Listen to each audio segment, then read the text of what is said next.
shootings and gang violence have grown exponentially in recent years. Abbotsford police say the gang problem has more than doubled in 5 years. We are not having any success on marijuana prohibition in Canada.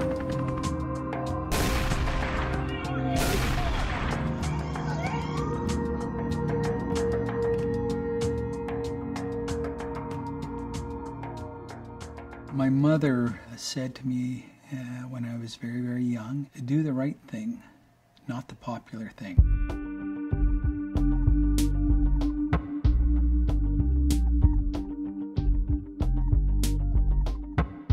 It's very difficult for police officers to come out and say that the war on drugs has been a failure. From day one in the academy, we were taught as police officers that the way to deal with problems is to arrest people and put people in jail.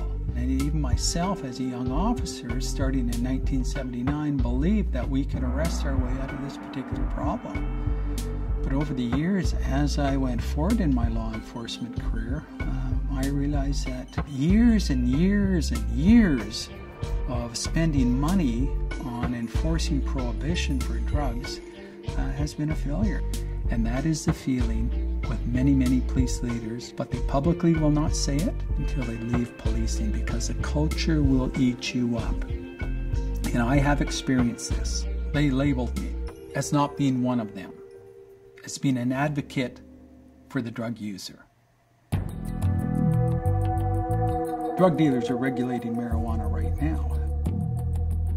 It's easier for our youth right now to go out and buy marijuana than it is to purchase alcohol and cigarettes.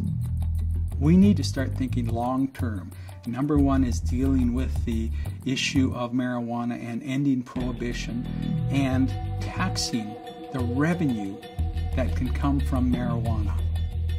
There is absolutely no way we will deal with our drug problems with our current policies simply because there is far too much money to be made selling illicit drugs in this world.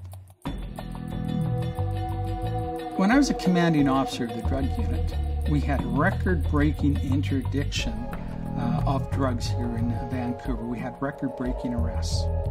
And we quickly realized that it did not make one iota difference, and the price did not change by 1 cent.